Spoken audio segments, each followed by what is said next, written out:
As promised, I'm bringing you a top level Affliction Warlock PvP guide from my mans right here in the comments. I'm going to be showing you 3 different ways to burst somebody down at the end of the video. Everything in between is going to be the high value nodes, why we take them, why we don't, with the new tech, so you can do some shit like this. Triple fear, maximum value, AoE rotten swap unlocked. You've never seen it. Absolute domination. And we're in a very, very good position. Now, on the left side, guys, I'm going to tell you what not to take. And then I'm going to tell you what you can kind of change around. So for starters, we're not taking Burning Rush because this is going to do damage to ourselves for moving. It's absolutely useless in Arena. We are not going to take Fell Dom because we get the extra reduction on the Fell Dom right here anyways.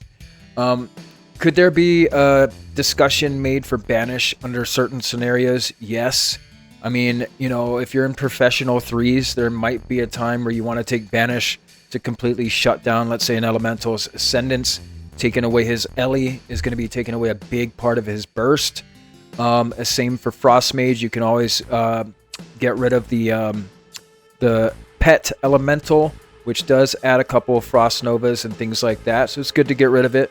And then finally, against other Warlocks, you can banish a Warlock's pet. So lock versus lock, you're always going to want the upper hand with banish. So when it comes to curses, guys, 9 out of 10 times, we're always going to want to put up a Curse of Exhaustion over a Curse of Tongues. And I'm going to tell you why. This thing is nerfed into oblivion, into Arena. It says 30%. If it was 30%, we'd be taking it all day. It's not. It's only 10%. 10% is not that much. If we're going to take Curse of Tongues, we'll take Big Tongues, but I'll talk to you about that in a minute. Now, over here, guys, we are not going to be taking Foul Mouth. You might be wondering, well, with all these melee running around, why not run Foul Mouth like on Destro? Because you can double slow them at the same time and save yourself a global. The difference is that exact global. Because we play Jinx, we're going to have to redot them anyways. So if we have to redot them anyways, there's absolutely no point in running Foul Mouth because we're going to have to run Jinx on them again anyways. Because we got to save the globals on the double dots. So that's why we have to take Jinx. We're not going to be taking Empowered Healthstone because our Healthstone is very effective with our Soul Burn. We're not going to be pressing Healthstone without Soul Burn. The extra 5% doesn't matter because our Healthstone starts to not be effective in dampening. And that 5% is not going to make a difference at that point. And any time before that, we're totally fine. All right. Fortified Soul looks good on paper, guys. We're not going to be taking it because after the game starts, your Soul Leech isn't really going to be getting back up to that point anyways. So not really worth. We will be taking the extra Black Harvest. The reduction on the Fell Hunter's Devour Magic, it actually... The timing of it, because of the 5-second reduction, you're actually starting to consistently, accidentally purge off things like power infusions, power word shields, important things to dispel to get that damage off. All right, and unlike Destro, we are going to be taking the Drain Life side. The Drain Life side is very powerful before dampening. It will work on Affliction, not as much on Destro, and I'm going to tell you why. Because we have a lot of passive dot damage constantly eating up any little shields and things on the target, allowing us to get fresh drain lives a lot more versus Destro, where you can try to drain and you're draining into a shield and it's like you've got to burn your conflag isn't quite strong enough to get it out the way, and then you're getting bursted down. So it doesn't work on Destro. It does work on Afflict. Afflict also has Essence Drain. I'm going to teach you a secret about Essence Drain later for 1v1s. You'll never lose another battle again. So left side, lock it in, guys. Obviously, a couple of points of contention as far as giving you some advice for new players. Your double gateway, you always want to port before your gateway. And when you do use gateway, if you're not using gateway mastery, you better remember this. 9 out of 10 times, that second round of gate, you're going to have 2 charges. But if you use both of them, that third set, that reset is going to take light years to get back, and you're going to die if you try to rely on it. So use your gate wisely and use it as a last resort. Use it only for things like to get out of spears from warriors. vortexes, things like that. Damage that you would absolutely need to get out of immediately, and your port is maybe on CD. Okay, on this side, it's pure flex. I can show you this clip right here with Howl of Terror. Like you saw in the beginning, I got a triple Howl off, and we won the game off that setup. But also, you've seen me peel for my friends with Shadow Fury, and we won the game because I was able to stun them off of my partner and land some bolts. So this is completely flex. What I will say, if you're a newer player, run Howl of Terror. One top level secret for this is you can burn a gateway charge.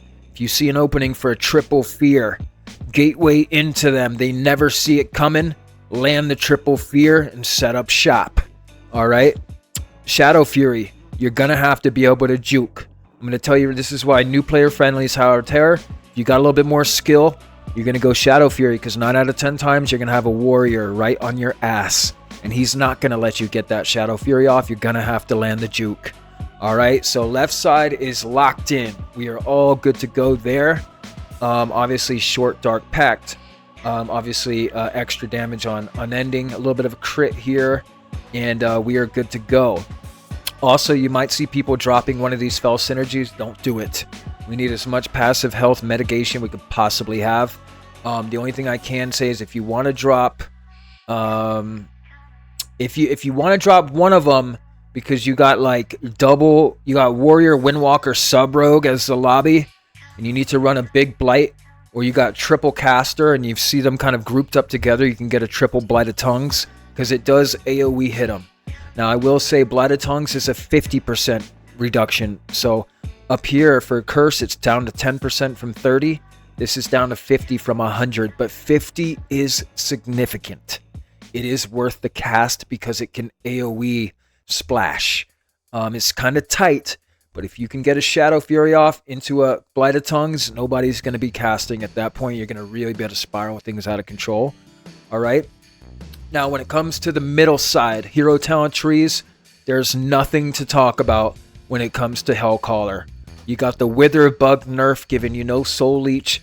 All the demons are... Oh, well, I mean, that's the... Never mind. That's not the demon side. That's the malevolent side, but... We get another CD to freaking manage. We're already global starved. So adding Malevolence in is absolutely tough. Not to mention if it gets kicked and now all of a sudden things are desynced. Because you want to run Malevolence with Dark Harvest a lot of the times. It just makes it absolutely overly complicated. And it's already complicated. Pair that with the new corruption buffs not applying to Wither. Because it's not applying to Wither, we are not going to be running it.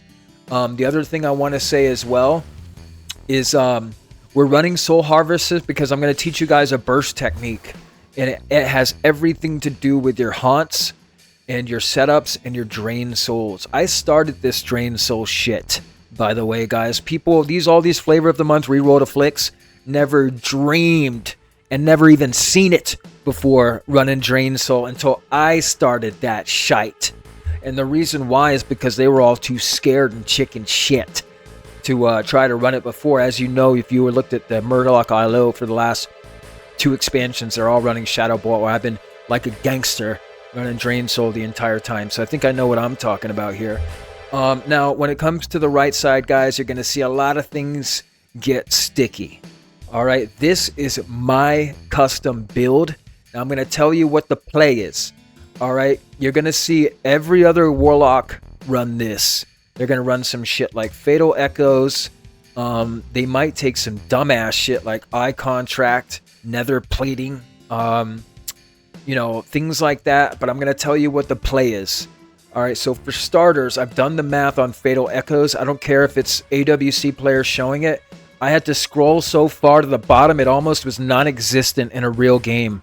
Not to mention there was bugs of it stealing soul shards, and not to mention it's where 10% is very low. Okay, we're not relying on a 10% proc chance when we just got double dip damage to corruption.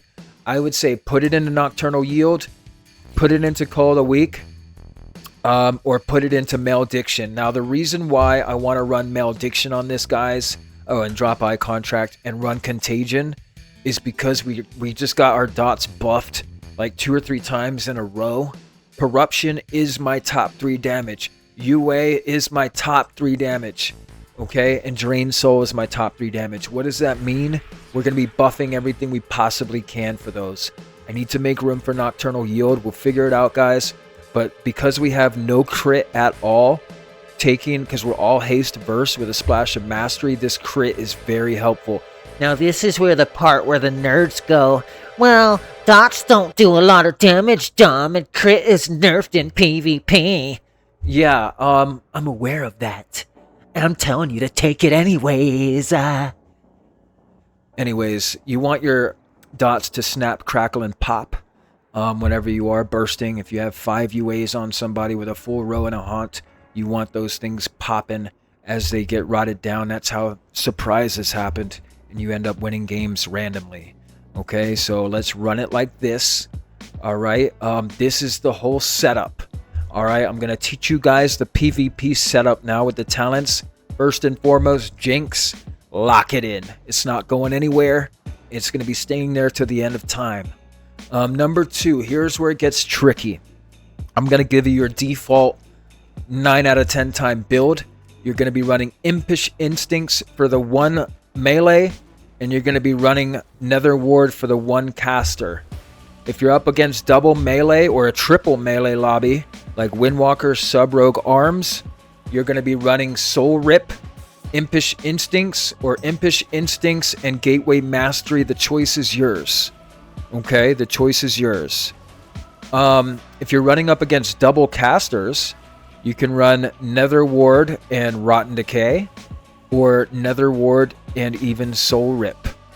Now, what I will say is stay away from Soul Swap, guys. I wanted to make this work.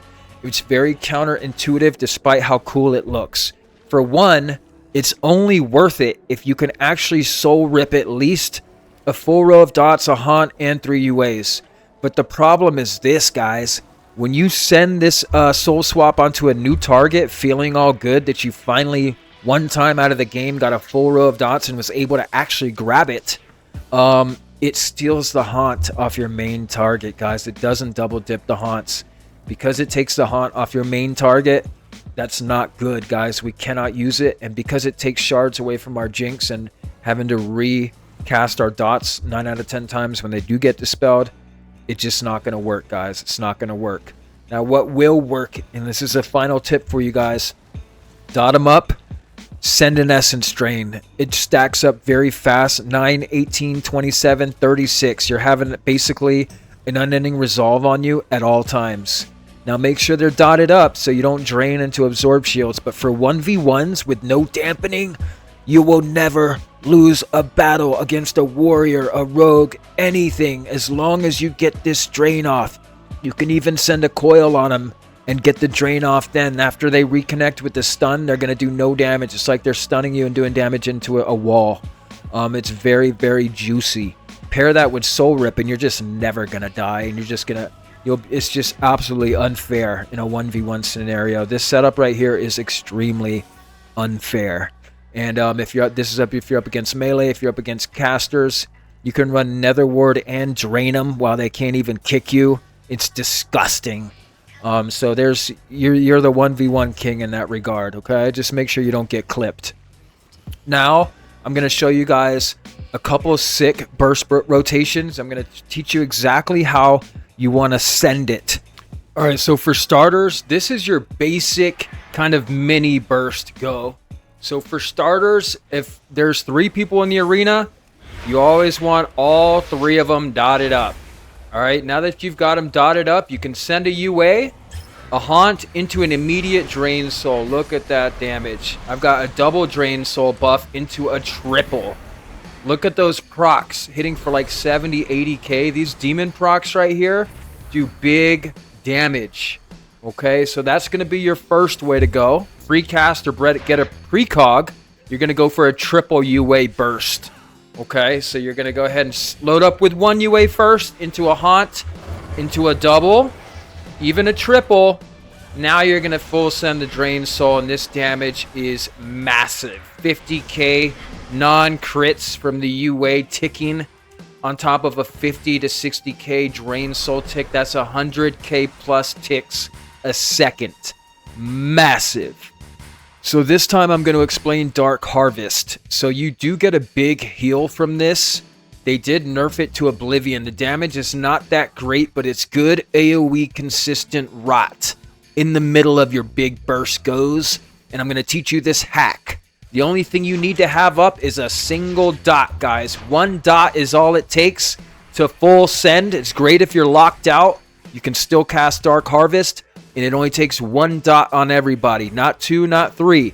So take that stress off yourselves. Get a single agony up in a pinch. And start rotting everybody down. You do not have any synergy nodes or any other buffs to have 2 or 3 dots up before you send a Dark Harvest. So just send it right away to get that pressure rolling. Now I'm going to show you guys the Cookie Monster. This is how you 100 to O somebody, and there's absolutely nothing they can do about it. And if a healer dares to spell it, they're going to be dying 100 to O themselves. And this is what I call the ultimate melt combo. You're going to dot everybody up. All right, make sure they're all dotted nice and juicy. Get agonies up on everybody for your shards. Now you always send one UA first before the haunt, because the rest of the UAs are not guaranteed. So you're always going to send one first. You're going to send one into the haunt, into as many as you can possibly get off. In this case, we've got 5 into a full Drain Soul, into a second full Drain Soul with an instant proc UA, into another Drain Soul, into another instant proc UA, into another haunt, and the cycle of melt continues. And that is the most power you can possibly have with the procs lining up perfectly. As you can see, I got another buff Drain Soul towards the end there, and I got 2 instant cast UAs through the Drain Soul engine, allowing me to continue that 5-stack UA pressure, which is absolutely going to 100 to O somebody if it's not stopped. Okay, so especially in dampening, you're going to auto win with that combo right there. You get a precog, or if nobody's paying attention to you, go for the 5x UA and end that game, baby. I'll see you guys in a bit. I hope this helps you.